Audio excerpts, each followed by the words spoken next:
Hi అండి. ఇది రియల్‌గా జరిగినదే. ఒక అబ్బాయికి జరిగిన విషయమేనండి.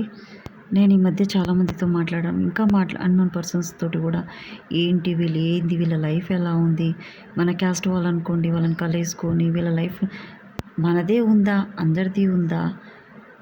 జస్ట్ అప్పుడు ఎవరినైనా కదిలిస్తే మన వాళ్ళని కదిలిస్తేనే ఉంది. అన్నోన్ పర్సన్‌ని కదిలిస్తే ఎలా ఉంది అని తెలుసుకోవాలని జస్ట్ ఇప్పుడు మనం కూరగాయల దగ్గరికెళ్ళామనుకోండి, వాళ్ళు పరిచయం అనుకోండి, మేడం ఇట్లా సంగతి అట్లా చెప్పేస్తుంటారు కొంతమందికి వాళ్ళ బాధ తట్టుకోలేక. కొద్దిగా 2, 3 సార్లు వెళ్ళామంటే మా లైఫ్ ఇలా ఉంది మేడం, అలా ఉంది అని చెప్పేస్తుంటారు మగవాళ్ళు. అట్లా ఉన్నప్పుడు మనం కొన్ని సజెషన్స్ ఇస్తాం. అది ఎలా ఉంటదంటే వాళ్ళ లైఫ్ సెట్ అయ్యేటట్టే ఉంటదండి. చెడిపోయేటట్టు ఉండదు. వాళ్ళ భార్యాభర్తలు హ్యాపీగా ఉండేటట్టే ఉంటది. సరే అండి, అది వదిలేసేయండి. అది నాది పర్సనల్. ఒక అబ్బాయి అండి, షాప్ పెట్టుకున్నాడు అబ్బాయి. పెళ్ళయింది, 2 పిల్లలు. తల్లిదండ్రులకు మామూలుగా ఫిక్స్డ్ ప్రాపర్టీస్ ఉన్నాయి. ఆ అబ్బాయి వాళ్ళ ఇంట్లో ఇద్దరు మగపిల్లలు. అయితే అక్క చెల్లెళ్ళు ఉన్నారు కానీ వాళ్ళు అమెరికాలో ఉన్నారు. ఈ ఇద్దరు అబ్బాయిలు ఇక్కడ ఉంటారు ఇండియాలో. కానీ చిన్నవాడు చాలా హుషారున్నాడు. వాడు ప్లేస్ చూసి ఎక్కడ అనేది బిజినెస్ పెట్టుకున్నాడండి, బట్టల బిజినెస్ రోడ్కి. ఈ అబ్బాయి ఐడియా లేకుండా కాలనీ లోపల పెట్టాడండి. ఈ అబ్బాయిది బాగా నడుస్తుంది, చిన్నది బిజినెస్ బాగా నడుస్తుంది. వీడి దగ్గర పెద్దోడి దగ్గర డబ్బులుండే, ఓ 10 లక్షల దాకా ఉండే. అయితే వాళ్ళ అత్తమామకు బాలేదనంటే పాపం అల్లుడు, ఇప్పుడు పెద్ద అబ్బాయి ఉన్నాడు కదండి, వాళ్ళ అత్తమామ, పెద్ద అబ్బాయి వాళ్ళ అత్తమామ అనమాట. వాళ్ళు ఏం చేసిర్రు, వాళ్ళకి ఆరోగ్యాలు బాలేదు, అల్లుని దగ్గర డబ్బులు తీసుకున్నారండి. ఓ 10 లక్షలు తీసుకున్నారు. మా అత్తమామనే కదా, ఇంట్రెస్ట్ వస్తుంది కొద్దిగా తక్కువ రేటుకని ఇంట్రెస్ట్ కానీ ఇచ్చాడు. బయట వాళ్ళకి ఎందుకు ఇవ్వాలి, వీళ్ళు ఎట్లున్న ప్రాబ్లమ్స్ ఉన్నాను కదా, చిన్నగా కడతారు, అల్లుడు కదా అన్నట్టుగా ఆ బాబు ఇచ్చాడండి డబ్బులు. 10 లక్షలు ఇచ్చాడండి. ఆ బట్టల షాపు కాలనీలో కూడా చాలా తక్కువలో నడుస్తుంది. అలాంటప్పుడు 10 లక్షలు ఇచ్చినప్పుడు అండి, ఆ బాబుకి రిటర్న్ ఇవ్వాలా లేదా?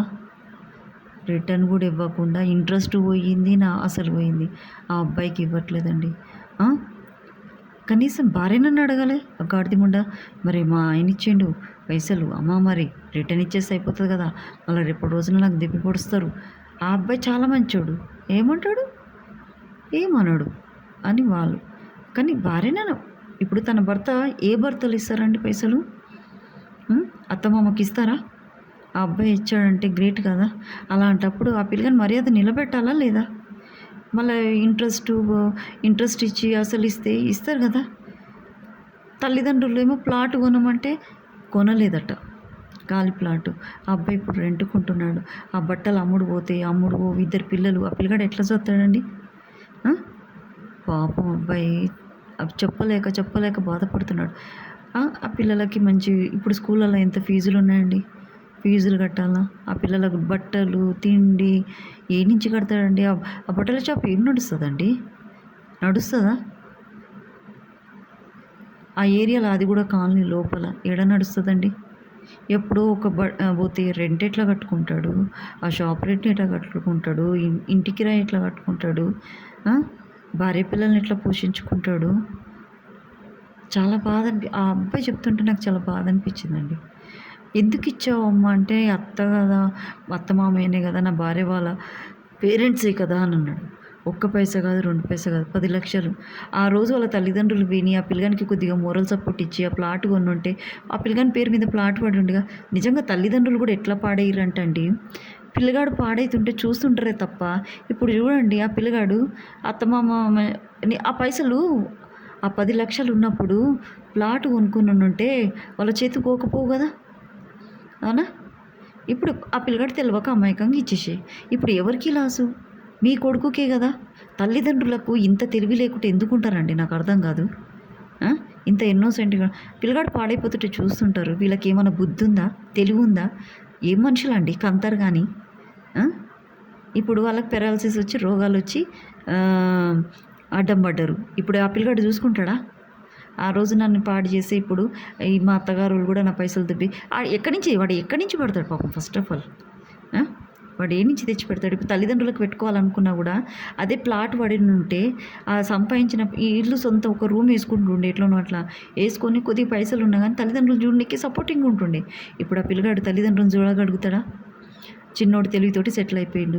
అత్తమామకి ఎవరికి ఇవ్వకుండా జాగ్రత్త పడి తెలివితోటి వాడు సెటిల్ అయిపోయిండు. ఇప్పుడు ఆ భార్య మంచిదైతేనే ఉంటుందండి. అది మంచిది కాకపోతే వాడిని వదిలేసిపోతే వీడేం సంపాదించట్లేదని ఎట్లా ఉందండి కాలం ఇవాళ? తల్లిదండ్రులకు ఎందుకండి తెలివి ఉండదు? ఎట్లాంటి మనుషులండి వీళ్ళు? ఇట్లానే అవుతున్నాయండి. డైవర్స్ ఎందుకు అవుతున్నాయి? తల్లిదండ్రులు చక్కగా లేక. నా అత్తమామ అంటే ఏమనుకోవచ్చు, కానీ తల్లిదండ్రులు చక్కగా లేకపోతే ఎట్లా అండి? ఇంత తెలివి తక్కువ తల్లిదండ్రులు ఉంటే ఎట్లా అండి? ఎంతమంది జీవితాలు నాశనం అయిపోతున్నాయి పిల్లలై. వాళ్ళు వేరే వాళ్ళని పెళ్లి చేసుకోవడం, అది దొంగ క్రిమినల్ దొరికి మళ్ళీ అది ఇంకా లోపలికి ఇరికించి ఇంకా లోపలికి అవుతారు. నేను ఒక్కడే చెప్తున్నా పేరెంట్స్కి, మీరు జాగ్రత్తగా మీ పిల్లలని కంటి రెప్పలాగా కాపాడుకుంటే మీ పిల్లల భవిష్యత్తు మంచిగా ఉంటుంది. అప్పటి కాలం కాదు ఇది, ఇది కలికాలం.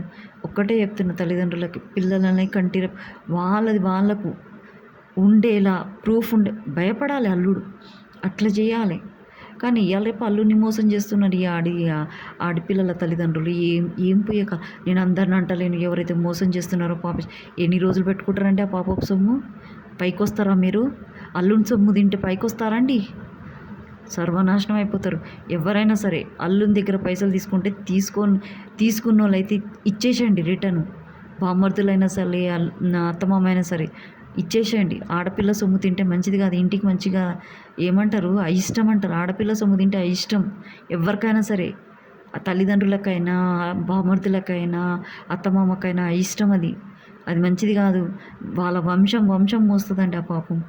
పిల్లలు మంచిగా ఉండరు, రోగిష్ఠులు అవుతారు, చదువరు, అవరాగాలు అవుతారు, ఏ యాక్సిడెంట్లు అయి చనిపోతారు. ఇది ఏదో ఉంటుంది వాళ్ళకి.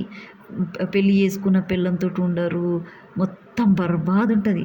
మీరు తింటారేమో అల్లుని పైసలు. ఆ పిల్లగాడు ఏం కాదండి, ఆ పిల్లగానికి 10 లక్షలు ఇచ్చిండేమో, అది 10 కోట్లు అవుతుంది ఆ పిల్లగానికి. నిజంగా చెప్తున్నా.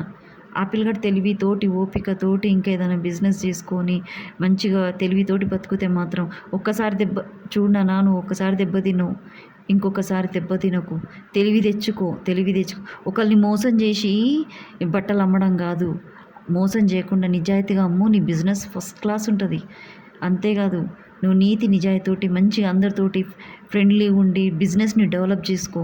నేను చెప్పేది ఒక్కటే నీకు ఐడియా, మంచి బిజినెస్ డెవలప్ చేసుకో, అందరితో ఫ్రెండ్లీగా ఉండు. కొద్ది అటు ఇటు అయినా కూడా కరెక్ట్గా ఉండు మనిషివి. చూడు, నువ్వెంత పోగొట్టుకున్నావో అంతకు త్రిబుల్ సంపాదిస్తావు నాన్న. నిజంగా చెప్తున్నా. చాలామందికి నేను ఎవరైతే నిజాయితీగా బతికినోడికి ఎవరి చేతిలో మోసపోయా. నువ్వేదో తప్పు చేసి ఉంటావు, నీ అత్తమామ చేతులనే ఇరికినావు, బయట వాళ్ళ చేతిలో కూడా అత్తమామ చేతులనే ఇరికినావు నాన్న. అందుకే నీతి నిజాయితీగా బతకాలి. మనిషి అన్నవాడు ఒకడు నీతి నిజాయితీగా బతికితే ఎవడి చేతిలో పడి నలగడు. నిజంగా చెప్తున్నా. ఎవరేం చేసినా పైకి వస్తావు నువ్వు.